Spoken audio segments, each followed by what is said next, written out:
My name is Frank Calloway. I am 58 years old.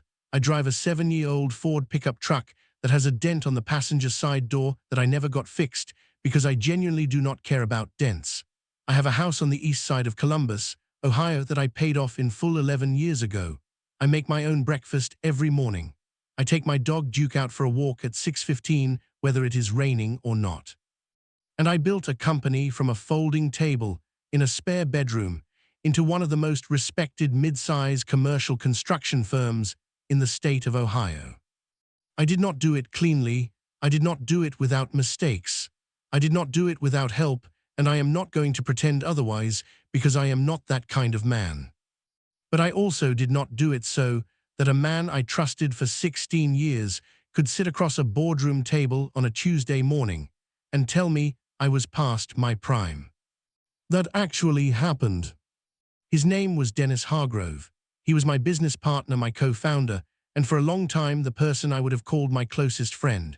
We built Calloway Hargrove Construction together starting in 2006 from absolutely nothing. 2 guys, 1 pickup truck, 1 laptop, and a combined total of about $40,000 that we had scraped together through years of saving and 1 small business loan that we both personally guaranteed. We shook hands in the parking lot of a Panera Bread on Henderson Road when we agreed to go into business together. I remember it very specifically. It was October, cold enough that your breath showed. Dennis had his collar up against the wind, and he stuck out his hand and said, "We are going to build something real," and I shook it and said, "Yes, we are." We did build something real. And then he tried to take it from me. What I did in the 4 days between that Tuesday board meeting and Friday afternoon when security walked Dennis Hargrove out of the building he helped build. That is what this story is about. Before we get into it, I want you to hit that like button right now, not at the end. Now, because this story earns it before the first point is finished, and you are going to want to come back for more when it is over. Subscribe if you are new here. I put out a new story every single week, and I do not waste your time. Drop a comment below and tell me where you are watching from. I read every single one. Now let me take you back. All the way back to where this really started. The first thing you need to understand about me is that I was never supposed to own anything. Not because anybody told me that specifically. Nobody sat me down and said, "Frank, you are not the kind of person who builds companies." It was more subtle than that. It was the specific ambient message of growing up the way I grew up, in the way the people around you live and what they expect for themselves, and what those expectations quietly communicate about what is available to people like you. I grew up in a working-class neighborhood in Dayton, Ohio. My father, Raymond Calloway, worked at a manufacturing plant for 32 years. Same plant, same shift, same lunch break, same drive home. He was a good man in the truest sense of that phrase, not good in the performed way of someone who wants credit for it. Good in the quiet daily way of a man who showed up for his family without announcement and without complaint, and without ever once suggesting that he deserved recognition for doing what he considered to be his basic responsibility. He worked hard and he was tired, and on weekends he watched football and fixed things around the house that needed fixing, and that was his life. He did not talk about dreams. He did not have a vision board. He did not read business books or listen to motivational content. He went to work and he came home and he was present and he loved us, and when I was a kid I thought that was just what life was. I understood later that it was more than that. What my father was doing was demonstrating the most fundamental truth about building anything. You show up, you do the work, you do not quit when it is hard, you do not look for shortcuts in the load-bearing places. You do what needs to be done, and you do it completely, and you do it again tomorrow. I absorbed all of that without knowing I was absorbing it. My mother, Patricia Calloway, was a bookkeeper for a small landscaping company. She understood numbers the way some people understood music, intuitively, completely, with a specific pleasure in the precision of them. She kept the family finances with the same care she brought to her professional work. Every dollar had a purpose. Every expense was considered. There was no waste in our household, not because we were strict, but because waste represented disrespect for the effort that had produced the money in the first place. She taught me to read a balance sheet when I was 14, not as a formal lesson, just sitting at the kitchen table while she worked going over the landscaping company's books. She would explain what she was looking at and why it mattered, and I would ask questions, and she would answer them with the patient thoroughness of someone who had found that the best way to keep a child engaged was to treat them like they were capable of understanding real things. I was capable of understanding real things. I graduated high school in 1984, and I did not go to college. Not because I could not have gotten in somewhere, because we could not afford it, and I was not willing to put that weight on my parents, and I was honestly not sure at 18 that 4 years in a classroom was the right environment for the way my brain worked. My brain worked better when my hands were involved, when the problem was physical and immediate, and required both thinking and doing simultaneously. I got into construction through the most straightforward route available. I showed up at a job site on Gettysburg Avenue in Dayton when I was 18 years old, and I told the foreman I would work harder than anyone he had hired that month, and if I did not, he could let me go after 2 weeks, and I would not complain. He looked at me for about 5 seconds. He said, "Be here at 6 tomorrow morning." I was there at 5:45. That job site was where I spent the next 3 years learning construction from the ground up in the most literal possible sense, not from textbooks, not from courses, from men who had been doing this work for decades and who understood the physical reality of building things in a way that no classroom could replicate. I learned how to read blueprints. I learned how to estimate materials. I learned the specific language of a construction site which was direct and efficient and had no patience for people who did not know what they were talking about. I also learned something that turned out to be more valuable than any of the technical knowledge. I learned how to see a project from every angle simultaneously. From the owner's angle, what did they actually need and what were they afraid of? From the contractor's angle, what was the realistic cost and timeline, and where were the places where things typically went wrong? From the worker's angle, what did the people actually doing the physical work need to do it well, and what got in the way of that? Most people in construction saw it from one angle. The owners wanted it cheap and fast.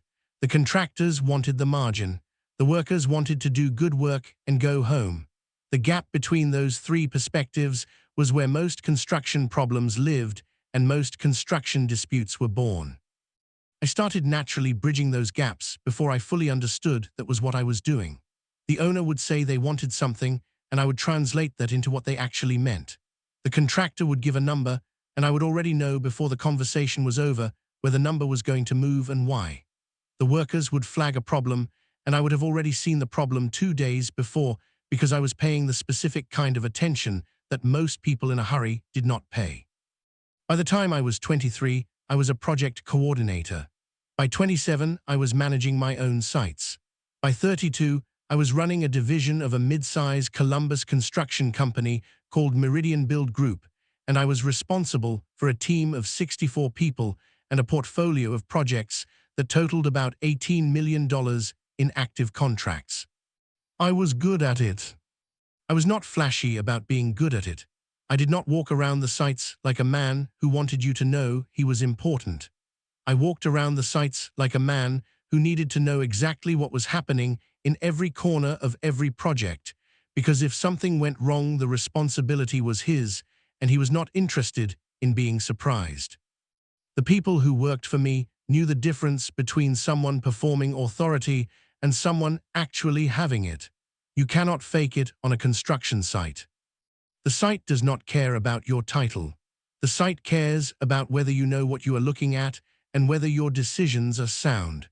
My decisions were sound because I had spent years doing every part of the work myself before I was responsible for directing other people to do it. This is where Dennis Hargrove enters the story. Dennis was the CFO of Meridian Build Group when I was running the Columbus division. He was 4 years older than me, which put him at 36 when we first worked together properly. He was a finance man in the purest sense. He understood money the way I understood sites, where it was going, where it was leaking, where the opportunities were to use it more effectively. He was also, in those early years, genuinely good company. I want to be honest about that because it would be easy to look back and describe Dennis as someone who was always calculating, always positioning, always one step ahead of the friendship. That is not accurate, and I do not want to tell you a version of this story that makes me look like I was naive when I was actually just trusting someone who had not yet given me a reason not to trust them. Dennis Hargrove in 2004 and 2005 was a smart, hard-working, funny man who was also frustrated with Meridian's ownership in a way that I understood because I was frustrated with them too.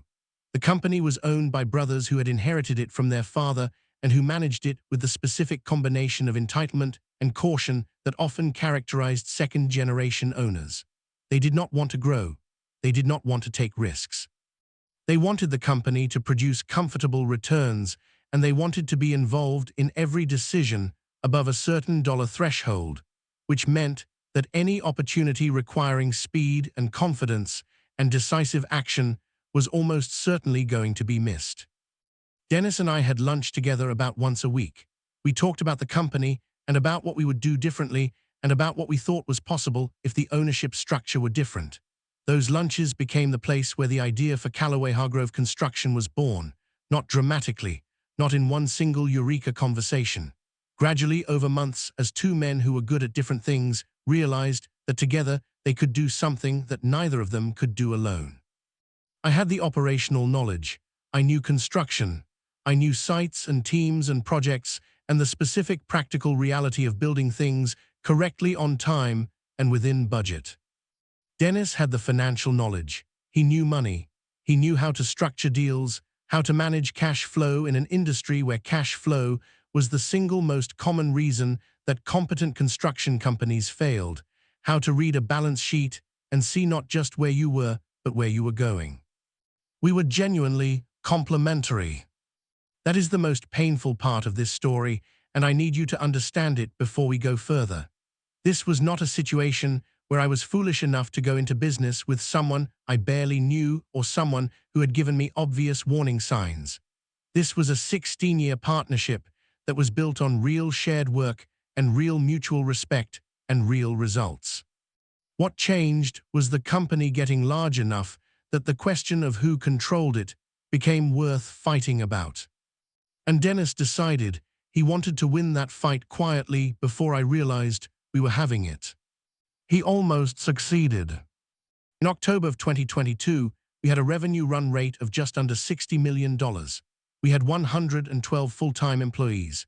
We had completed over 400 projects across Ohio and Indiana and were in the early stages of expanding into Kentucky. We had a board of directors that Dennis had been instrumental in assembling 7 members, 4 of whom he had brought in through his finance and investment network over the previous 3 years. I had been focused on the operational side, growing the team, managing the project pipeline, maintaining the quality standards that had built our reputation, doing what I was good at. I had not been paying enough attention to the board. That was my mistake, and I will own it completely. What Dennis had been doing quietly for 3 years while I was focused on operations was building a majority position on that board. Not by doing anything technically illegal, by cultivating relationships with the 4 members he had brought in. By framing himself in those conversations as the strategic visionary and framing me. And I found this out later from one of the board members who had enough conscience to tell me, as an operational detail man who was excellent at running projects, but lacked the big picture thinking required to take the company to its next level. He had been laying the groundwork for a takeover of his own company. His company that was half mine. The board meeting was scheduled for a Tuesday in November.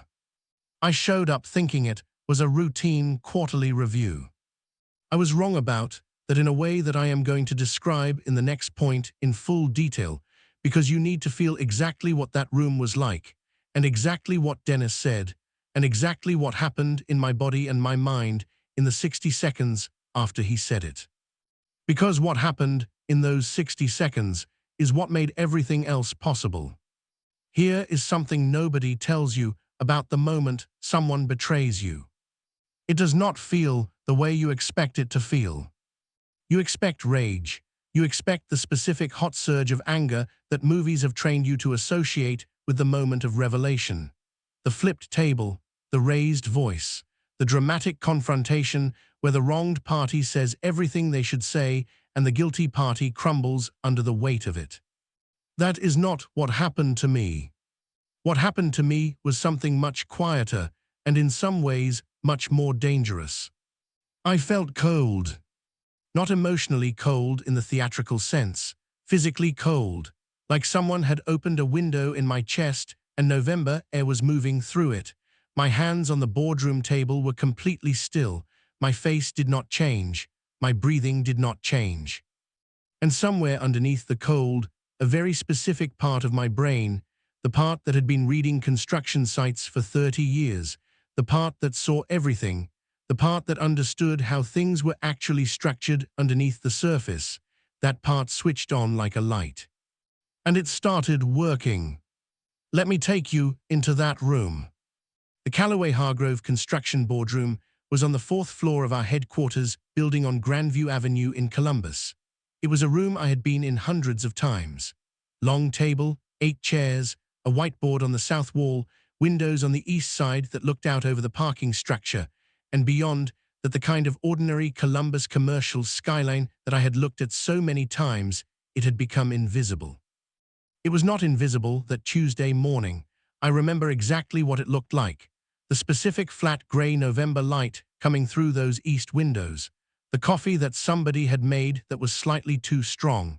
The smell of Dennis's specific cologne, which I had been smelling in meeting rooms for 16 years. There were 7 board members present plus Dennis and me. That made 9 people in the room. I knew every face. I knew every name. I thought I knew where every person in that room stood. I was wrong about 4 of them. Dennis opened the meeting in the standard way. Quarterly performance review, project pipeline update, financial summary. He moved through the agenda items with the specific smooth efficiency of a man who had run 100 of these meetings and who was comfortable in the format. I contributed where I normally contributed. Project updates, team capacity, the Kentucky expansion timeline. Everything was normal for 45 minutes. Then Dennis said he had one additional agenda item that had not been on the distributed agenda. I looked at him. He did not look at me. He looked at the board. He said that after considerable reflection and a series of conversations with key stakeholders, he wanted to raise the question of the company's leadership structure as we moved into the next phase of growth. He said that Callaway Hargrove had reached a size and complexity where the demands on its leadership were fundamentally different from what they had been in the founding years. He said that the skills required to build a company from 0 to 60 million were not necessarily the same skills required to take a company from 60 million to 200 million. He paused there. He let that land. Then he looked at me for the first time since he had started talking. He said, "Frank, you built something extraordinary. Nobody in this room questions that. What you did operationally in the first 15 years of this company is the foundation of everything we have. But I think we both know that where we are going requires a different kind of leadership at the top. And I think the honest conversation, the one that is best for the company and best for you, is the conversation about what your role looks like going forward." The room was very quiet. I looked at Dennis Hargrove. 16 years. I was in the hospital waiting room when his daughter was born. I was at his father's funeral in 2015. I had lent him money twice in the early years of the company when the cash flow situation was tight and his personal accounts could not cover what he needed, and I had never once mentioned it afterward because I did not think friendship worked on a ledger. He was sitting across from me in a boardroom he had half built, telling me I was past my prime. He did not use those exact words in the formal part of the meeting. He was too professional for that. The exact words came later, in the hallway outside the boardroom when the meeting had technically ended and 4 of the 7 board members had filed out, and it was just Dennis and me and one board member named Craig Whitfield who I think stayed because he wanted to witness it and felt uncomfortable about wanting to witness it. Dennis put his hand on my shoulder. He said, "Frank, you're past your prime. This is the right move for the company. Step aside gracefully, and I will make sure the transition is good for you financially." Past your prime, said to a man who had been on job sites at 5:30 in the morning the previous week. Said to a man who had personally salvaged a nightmare project in Cincinnati 3 months earlier, when the site manager had a family emergency and there was nobody else. Said to a man who still knew every superintendent on every active project by first name and could tell you the status of any one of them without looking at a report. Past your prime. I looked at him. I did not raise my voice. I did not say anything dramatic. I said, "Dennis, I appreciate you being direct. Let me think about everything you said." He smiled. He actually smiled, the specific satisfied smile of a man who thought he had won. Craig Whitfield looked at the floor. I picked up my coffee cup, my notebook, and my phone. I walked out of the boardroom.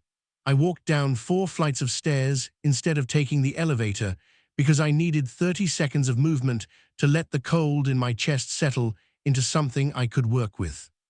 I got in my truck. I sat there for 5 minutes in the parking structure. I thought about my father's hands on the workbench. I thought about my mother's patient explanation of what a balance sheet actually told you. I thought about the Panera parking lot in October 2006 and Dennis's hand and the handshake that had started all of it. I thought about $60 million in annual revenue and 112 people who came to work every day in a company that had my name on the building. I thought about the 4 board members who had voted with Dennis. And I thought about the 3 who had not. Then I called my attorney. Her name was Rachel Ockafer, and she had been my personal attorney since 2011, and she was the kind of lawyer who did not waste your time and did not waste her own, and who had the specific quality of being completely calm in direct proportion to how serious the situation was. The more serious the situation, the calmer Rachel became. It was one of the things I valued most about her. I told her what had just happened. She was completely calm. She said, "Frank, do not sign anything, do not agree to anything verbally, and do not do anything visible until we speak in person. Can you be at my office in 45 minutes?" I was there in 35. What Rachel told me in that office on that Tuesday afternoon is what I am going to walk you through in the next point. Because what she showed me about the board structure and the shareholder agreement and the specific legal reality of Dennis's position changed everything. And what I understood about my own position after 2 hours with Rachel was something that Dennis Hargrove had clearly never fully worked out. He had outmaneuvered me in the boardroom.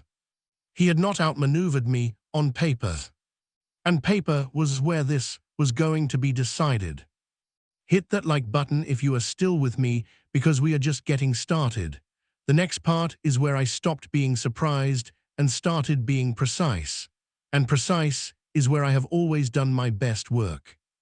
Rachel Ockafer's office was on the 15th floor of a building on High Street in downtown Columbus. Clean space, minimal furniture, a view of the Scioto River if you stood at the right angle. She had 2 associates with her when I arrived, which told me she had already started working the moment I got off the phone. She had the shareholder agreement open on her laptop. She had a legal pad with notes already on it. She looked at me when I sat down and she said, "Tell me everything in order and do not leave anything out." I told her everything in order and I did not leave anything out. The meeting, the agenda item that was not on the agenda, the 4 board members who had sided with Dennis, the specific words in the hallway, the smile, all of it. She listened without interrupting. When I finished, she was quiet for about 10 seconds. Then she said, "Frank, do you remember what you insisted on putting in the original shareholder agreement in 2006? I thought about it. I said the removal clause. She nodded. Let me explain something about the founding of Callaway Hargrove Construction that is relevant here. When Dennis and I drew up our original partnership agreement in 2006, we had a conversation, one specific conversation that I remember very clearly, about what would happen if one of us ever wanted to remove the other from an operational role in the company. It was the kind of conversation that feels slightly awkward to have when you are excited about building something together, but that every serious attorney tells you to have before you sign anything. Dennis had wanted a simple majority board vote to be sufficient for a removal decision. I had disagreed. I had said that a decision of that magnitude, removing a co-founder from their operational role, needed a supermajority, not 50% plus one, 75% of the board, 3/4. 6 out of 7 current board members would need to vote for removal before it could happen. Dennis had pushed back on this. He had said it created a situation where one person could essentially block any decision the board wanted to make about leadership. I had said that was exactly the point, that a decision about removing a co-founder was not like a decision about a new contract or a hire or a capital expenditure. It was a foundational decision, and foundational decisions deserved a higher bar. We had gone back and forth on it for 2 weeks. In the end, Dennis had agreed to the 75% threshold. I do not know why. Maybe he thought it would never be relevant. Maybe he assumed that if it ever came to that point, he would have the votes. Maybe he just wanted to get the agreement signed and start the company, and he decided this particular clause was not worth extending the negotiation over. Whatever his reasoning, he had agreed to it. And it was in the shareholder agreement. On page 14, clear language, unambiguous. A removal or significant role reduction of either co-founder required approval of no less than 75% of the board of directors. Dennis had 4 board members on his side. 4 out of 7. That was 57%. He needed 75%. He needed at least 6 votes to do what he was trying to do. He had 4. He had stood in the hallway of the building I helped build and told me I was past my prime and to step aside gracefully, and he had not checked whether he had enough votes to actually make it stick. Rachel looked at me across her desk. She said, "He cannot remove you, not with 4 votes, not with 5 votes. He needs 6 and he has 4. Anything he tries to do without that 6th vote is a breach of the shareholder agreement, and we can challenge it immediately and we will win." I sat with that for a moment. I said, "He does not know that." She said, "It appears not." I said, "Which means he spent 3 years building toward a board vote that he thought would be decisive, and he never actually checked whether the vote he had was sufficient to do what he wanted." Rachel nodded slowly. "I thought about that." Dennis Hargrove was a brilliant financial mind. He understood money in ways that I genuinely respected. He could read a cash flow statement and see things in it that took most people 3 passes to find. He had structured deals that I would not have known how to structure. He had assembled the financial infrastructure of our company with a precision that had been essential to our growth. But he had spent 3 years playing chess without reading the rules of the board. And now he thought he had me in checkmate when he was actually standing in an illegal position. I felt the cold in my chest shift into something else. Not warmth, clarity, the specific crystalline clarity that came when a complex problem suddenly revealed its actual structure. Like a site plan that had been confusing you finally making sense when you rotated it to the correct orientation. I said, "Rachel, I do not want to just defend this. I want to understand the full picture. His 4 board members, what do we know about how he brought them in?" She looked at her legal pad. She said, "That is the second thing I need to show you." What followed was the most important 2 hours of legal education I have ever received. Rachel walked me through the specific history of how Dennis had assembled the board over 3 years, not just who he had brought in but how. The conversations he had with each of them, what he had offered them, implicitly or explicitly, in exchange for their loyalty. The specific pattern of how he had framed his vision for the company's future in those conversations, and how that framing had quietly positioned him as the primary decision-maker and repositioned me as a legacy figure who was important to the company's history, but not its future. She had gotten this information through a board member named Tom Reeves. Tom Reeves was one of the three who had not sided with Dennis. He was a 63-year-old retired banker who had known me for 11 years through a professional network and who had joined our board 4 years ago at my recommendation. He was a methodical man who wrote everything down and who had kept notes from every conversation Dennis had ever had with him about board matters, because Tom Reeves was the kind of person who kept notes from everything and considered it basic professional hygiene. Those notes were now in Rachel's possession, and they were illuminating. Dennis had told Tom in a private lunch conversation in September that he intended to restructure the company's leadership with board approval and that he would appreciate Tom's support for what he described as a necessary transition. He had described me, in that private conversation, as resistant to change and too embedded in the operational details to see the strategic picture clearly. Tom had not committed to anything in that lunch, but Tom had also not told me about it. He had been processing it. He had been uncertain. It was Tom who had called Rachel's office the morning after the board meeting. He had been uncomfortable with what he had witnessed, and he had wanted someone to know what he knew.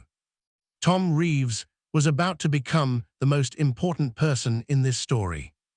The third thing Rachel showed me was the most significant. She had pulled the board appointment documentation for all 4 of Dennis's supporters, the paperwork that formalized each of their board positions, the agreements that governed their roles and their compensation, and the terms under which their appointments could be reviewed or terminated. 2 of those 4 board members had appointment agreements that contained a conflict of interest disclosure requirement. Specifically, they were required to disclose any financial relationship with either co-founder that might influence their judgment on board matters. Neither of them had disclosed anything. One of them, a man named Paul Seligman, who Dennis had brought in from his finance network, had received a personal loan from Dennis in 2021, $60,000, structured as a private arrangement between friends, but clearly creating a financial obligation that should have been disclosed to the board. The other, a woman named Deborah Crane, had a consulting arrangement with a company that Dennis was an advisor to. She was being paid through an entity that had a direct financial connection to Dennis. Neither disclosure had been made. Neither of them had told the board. That was not just a procedural issue. That was a material breach of their fiduciary duty as board members. Their votes on any matter where Dennis had an interest were potentially compromised. Their appointments to the board could be challenged. Rachel put down her legal pad and looked at me. She said, "Frank, you came in here thinking you needed to defend your position. What you actually have is a case to restructure the entire board." I looked at her. I said, "How long do we need?" She said, "To build it properly, 4 days." I said, "I need it done by Friday." She said, "Then we start tonight. The like button is right there, and I need you to hit it right now, because what happens between Tuesday night and Friday morning is the part that I have never told anyone in full. The phone calls, the documents, the specific sequence of decisions I made while Dennis was planning his victory celebration. Stay with me. Tuesday night, I did not sleep. Not because I was anxious, because there was work to do and sleeping felt like a choice I could not afford. I want to be clear about something. What I did in those 4 days was not revenge in the emotional sense of that word. I have never been an emotional decision maker. Even when my chest was cold and the situation was personal, and the man on the other side of it was someone I had trusted for 16 years, even then, the decisions I made were not driven by how I felt. They were driven by what the situation actually required, what the paper said, what the law permitted, what the facts supported. My father used to say, "Build what is underneath correctly, and the surface will take care of itself." I was about to build something underneath that Dennis would not see coming until the surface collapsed on top of him. The first call I made Tuesday night was to Tom Reeves. It was 9:45 in the evening when I called him. He picked up on the second ring, which told me he had been expecting the call. I said, "Tom, I appreciate you calling Rachel. I need to understand something, and I need you to be completely direct with me." He said, "Ask." I said, "On Tuesday in that boardroom, when Dennis made his move, were you surprised?" A long pause. Tom said, "I was not surprised that he did it. I was surprised that he did it without having the votes to make it legal." I said, "What do you mean?" He said, "Frank, I have been watching Dennis build toward this for 2 years. The lunches, the private conversations, the way he framed things, I could see what he was doing. What I could not figure out was whether he had actually read your shareholder agreement carefully enough to know what he needed. Apparently he had not." I said, "Did you know about the Seligman loan?" Silence. Tom said, "I knew there was something. I did not know the specifics." I said, "What about Deborah Crane?" Another silence, longer. Tom said, "I had concerns about Deborah's independence from the moment Dennis proposed her for the board. I raised them once privately, and Dennis told me I was being overly cautious." I said, "Tom, I am going to need you to put everything you know in writing. Your notes from the conversations with Dennis, your observations about the board dynamics, your concerns about Seligman and Crane, all of it." He said, "I was going to suggest the same thing." He sent me 47 pages of notes by midnight. The man kept notes from everything. I have never been more grateful for anyone's professional habits in my life. The second call was to Marcus Webb. Marcus was the 7th board member, the one I had not yet mentioned. He was 41 years old, a former client of ours who had become a board member 3 years ago after we completed a major project for his commercial property group. He was sharp and independent, and he had a quality that I had valued from the first time I sat across from him. He called things what they were. He did not manage his language to protect relationships at the expense of accuracy. Marcus had been the 7th vote in the room on Tuesday, not with Dennis's 4, not with Tom and the other independent member named Sandra Cho, who had also not sided with Dennis. Marcus had abstained. I needed to understand why he had abstained. He picked up his phone at 10:15, and I could hear from the quality of the silence around him that he was somewhere quiet and private. I said, "Marcus, Tuesday, talk to me." He said, "I abstained because I was not prepared to vote yes, and I was not prepared to vote no without understanding the full picture." I said, "What would the full picture look like for you?" He said, "Frank, I will be honest with you. Dennis has been talking to me for about 8 months. He has made some compelling arguments about the company's direction, but I have also been watching something that I could not quite name until Tuesday happened in that room." I said, "What were you watching?" He said, "I was watching Dennis spend 3 years managing the board and 18 months managing me, and I kept asking myself why he was working so hard to build consensus before the conversation was public. If his position was strong on the merits, why did it need so much private preparation?" I said, "Because the position was not strong on the merits, it was strong on the votes." Marcus was quiet. He said, "Tell me what you know."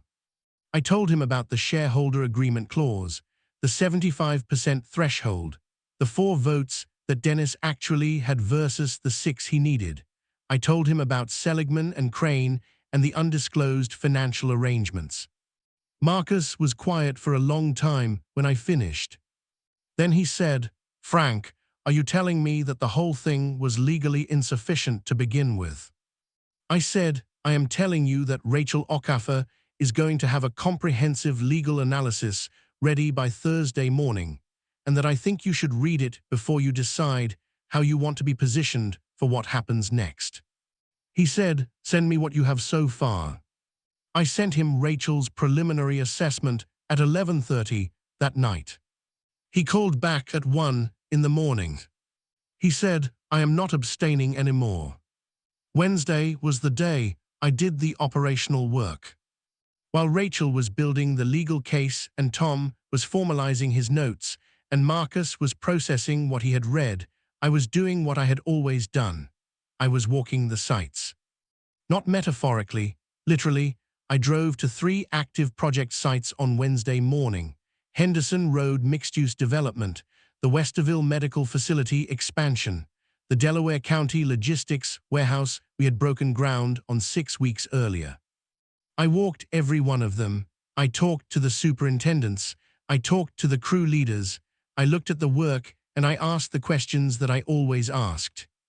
I want to explain why I did this, because it might seem like an odd choice during 4 of the most critical days of my professional life. I did it for 2 reasons. The first reason was practical. 112 people worked for this company. Whatever happened in the boardroom over the next 48 hours, those people were going to come to work on Thursday and Friday and Monday, and they deserved a company that was stable and focused, and led by someone who had not disappeared into a legal crisis, while real work sat unfinished on real sites. The second reason was more personal. I needed to remember what I was protecting. It is very easy in the middle of a fight about ownership and control and legal clauses to lose sight of what the fight is actually about. What it is actually about is the thing you built, the work, the people doing the work, the specific reality of what a construction company is when it is functioning well, organized, safe, precise, producing something that will stand for decades after the people who built it are gone. I walked those sites on Wednesday and I talked to those men and women, and I looked at the work they were doing, and I remembered exactly why I had spent 30 years building toward this. Dennis had forgotten why. Or maybe he had never fully known. That was the difference between us, and it had always been the difference between us. I built things, Dennis financed things, both necessary, but only one of us understood what the company was at its foundation. The foundation was the work. Not the ownership structure, not the board composition, not the shareholder agreement. Those were important, but they were the surface. The work was what was underneath. Wednesday afternoon, I had a conversation with Paul Seligman. Not confrontational. I called him and asked if he had a few minutes, and he said yes, and I could hear immediately from the quality of his voice that he had been thinking about the board meeting and was not entirely comfortable with where he had landed. I said, "Paul, I want to ask you something directly, and I want you to know that whatever you tell me, I am not going to use it to hurt you personally." He said, "Okay." I said, "The loan from Dennis, when did that happen?" Silence. Long silence. Then, how did you know about that? I said it came up in a review of board documentation. Paul, I am not angry at you, but you had a financial obligation to a co-founder of this company, and you voted on a matter directly affecting that co-founder without disclosing the obligation. That is a problem. It is a problem for you personally, and it is a problem for the legitimacy of Tuesday's board action. Maury silence. He said, "Dennis told me the shareholder agreement was clear, and the vote was sufficient." I said Dennis was wrong about that. The threshold is 75%. He had 57. The silence that followed was of a different quality from the silences before it. Paul Seligman said, "Frank, I think I need to speak to my own attorney." I said, "That is a good idea. I would suggest you do that today." Thursday was Rachel's day. She sent the formal legal analysis to every board member at 9 in the morning. 7 pages. Clean language, clear structure, precise citations from the shareholder agreement and Michigan Business Corporation law, and 2 relevant case precedents. The document established 4 things. 1. The Tuesday vote was procedurally insufficient under the existing shareholder agreement and carried no legal authority. 2. 2 board members had material undisclosed conflicts of interest that compromised the validity of their votes on any matter affecting the co-founders. 3. The co-founders retained equal authority under the existing shareholder agreement, and any unilateral action by one co-founder to diminish the role of the other without proper board approval was a breach of that agreement. 4. The board had a fiduciary responsibility to address the conflict of interest issues before taking any further action on the leadership question. Dennis called me at 9:47. I did not answer. He called again at 10:15. I did not answer. He sent a text at 10:30 that said, "Frank, we need to talk before this gets out of hand." I texted back 3 words. I said, "See you Friday." Hit that subscribe button right now because Friday is the day everything happens, and you do not want to miss a single detail of what happened in that building on Grandview Avenue when Dennis Hargrove finally understood what he had actually done. Friday arrives the way important days arrived when you had been building toward them, quickly, once you were actually in it, and with a quality of inevitability that made everything feel like it was moving at exactly the right speed. I was at the office at 6:15. Not because I needed to be there that early, because it was my company and I had always arrived early, and I was not going to change that because of what was happening today. Some things you do not change regardless of what else is going on. I made coffee in the 4th-floor kitchen. I looked at the Columbus skyline through the east windows. I thought about October 2006 and the Panera parking lot and the handshake. I thought about 16 years of building something real. I thought about my father's workbench and the joints that held everything together. Then I sat down at my desk and I went to work. Rachel arrived at 7:30. She came in with 2 associates and a manila folder that was about an inch thick, and she sat across from me and said, "The board has been notified of the emergency session at 10. Everyone has confirmed attendance, including Dennis." I said, "Good." She said, "Frank, I want to walk you through what today looks like step by step, because there are going to be moments where Dennis is going to try to reframe the conversation, and I want you to know in advance how we are going to handle each of those moments." I said, "Rachel, I have been building things for 30 years. I know how the sequence goes." She almost smiled. She said, "Yes, you do." The board members arrived between 9:15 and 9:50. Tom Reeves first, which did not surprise me. Tom was always early. Sandra Cho next, who had been reliably independent throughout and who had told Rachel on Thursday that she was appalled by what the documentation revealed. Marcus Webb at 9:35, looking precisely as composed as he always looked. Paul Seligman at 9:42, visibly uncomfortable, having presumably spent Thursday afternoon with his attorney and having emerged from that conversation with a clearer picture of his situation. Deborah Crane at 9:50, who I had not spoken to and whose attorney had apparently contacted Rachel on Thursday evening to inquire about the process. Dennis arrived at 9:58. He was in a suit I had seen him wear to important meetings before. Navy, good cut. He looked like a man who had prepared for a fight and who was still confident he was going to win it. He had his own attorney with him, a man named Stuart Briggs from a downtown Columbus firm who did corporate law and who had a reputation for being aggressive in negotiations. Dennis sat down and looked at me across the table. He said, "Frank, I am glad you called this session. We can resolve this cleanly and professionally and move forward." I said, "Yes, we can." He heard something in my voice. The first thing he had heard in my voice that was different from the Frank he thought he knew. His attorney opened a folder. Rachel opened ours. I said, "Before we begin, I want to note for the record that this session has been called to address 3 specific matters: the procedural validity of Tuesday's board action, the conflict of interest issues identified in the board documentation review, and the question of appropriate board membership going forward." Dennis looked at his attorney. His attorney was already reading something. I could tell from the speed at which Stuart Briggs's eyes moved across the page that he had not fully reviewed Rachel's Thursday analysis before arriving. He had seen it, but he had not absorbed it. He had arrived confident that the board vote was sufficient and that this session was going to be about negotiating the terms of my exit. He was recalibrating in real time.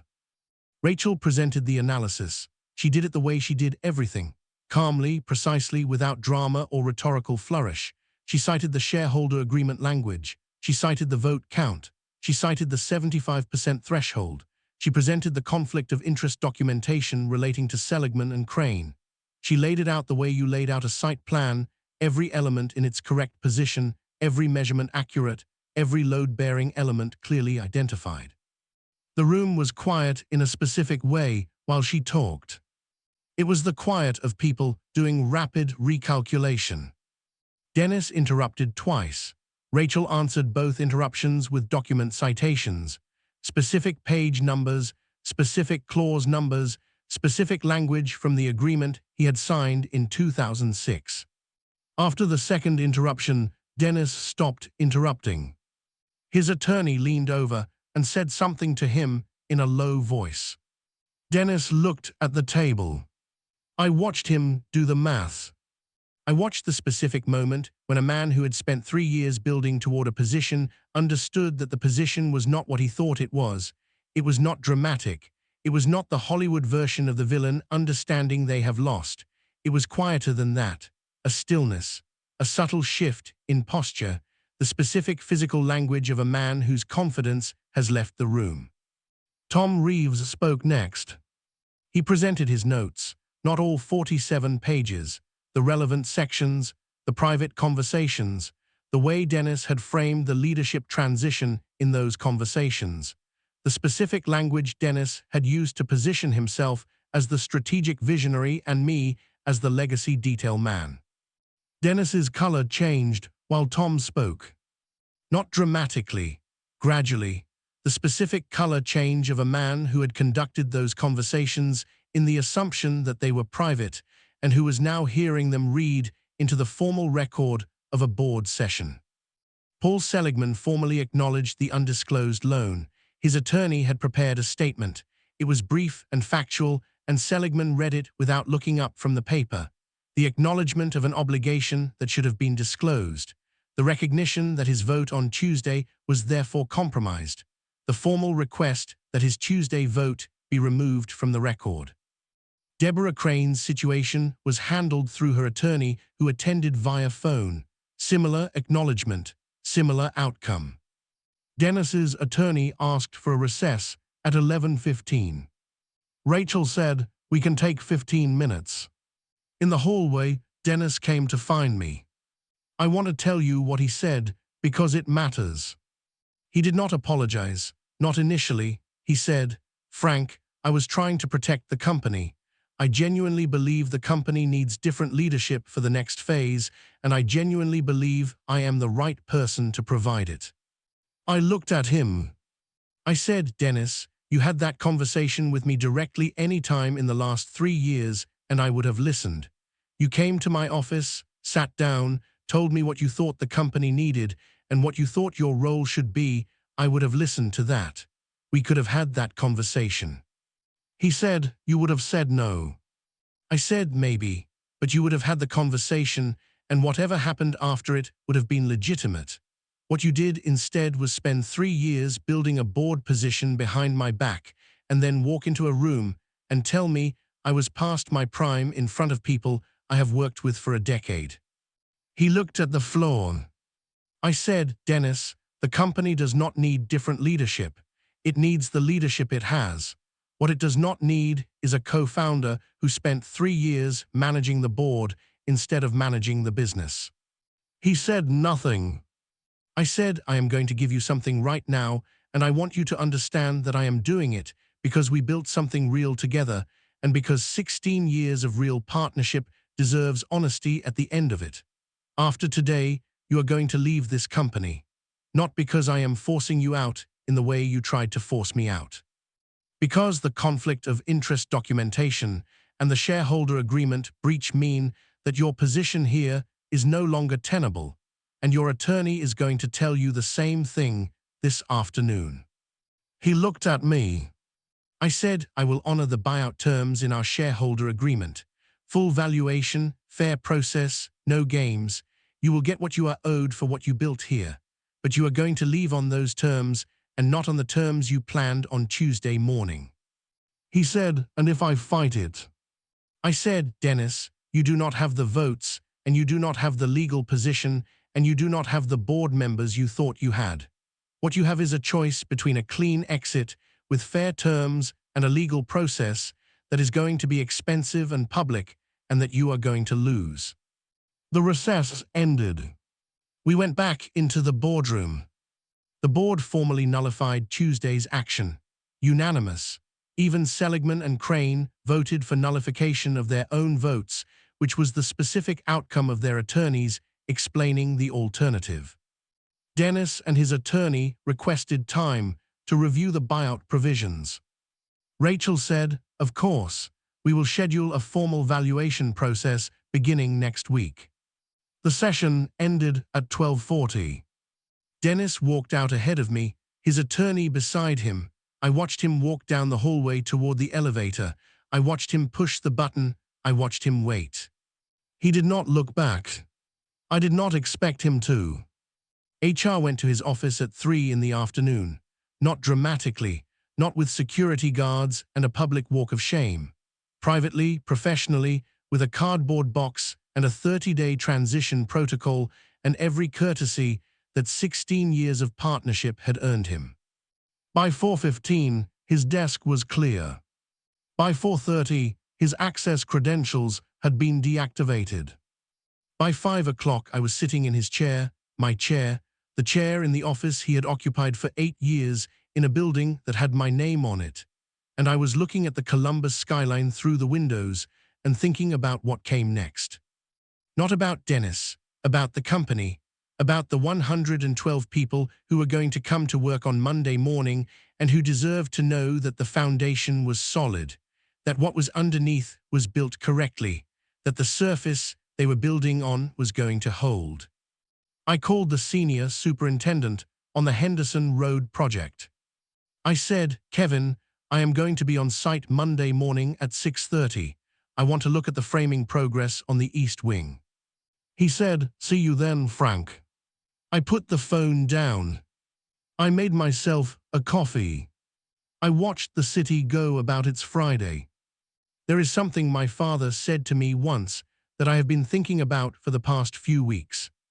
He said it when I was maybe 12 years old, and I had come home from school upset about something a friend had done, some small betrayal of the kind that felt enormous at 12 and that you barely remember at 30. I do not even remember the specifics of what happened. I remember sitting at the kitchen table and being angry in the loud way that 12-year-olds were angry, and my father sitting across from me and waiting until I was done. Then he said, Gerald, the problem with letting someone make you loud is that when you are loud, you cannot hear what they are telling you about themselves. I did not fully understand that at 12. I understand it completely now. Dennis Hargrove spent 3 years building a board position that was legally insufficient. He did it quietly, carefully, with real intelligence and real effort. And then he walked into a room and announced his intentions before he had confirmed whether the position he had built could actually do what he needed it to do. He made me loud. For about 60 seconds in that boardroom, I was loud inside. Cold and still on the outside, but loud in the way that mattered, reactive, surprised, focused on what had just happened rather than what needed to happen next. And then I heard what he was telling me. He was telling me he did not fully understand what he had built. He was telling me he had been managing the relationships instead of managing the company. He was telling me he thought the fight was about votes when the fight was always about what was on paper. And paper was where I had always done my best work. If you are watching this and you are in the middle of something that feels like it is being taken from you, something you built, something you poured years into, something that has your name on it in ways that are real even when they are not official, I want you to hear this clearly. Do not get loud. Get precise. Find out what the paper says. Find out what your actual position is underneath the surface of what is happening. Find out who the real allies are and who the compromised ones are. Do the quiet work of understanding exactly what you are defending before you decide how to defend it. And then go to work.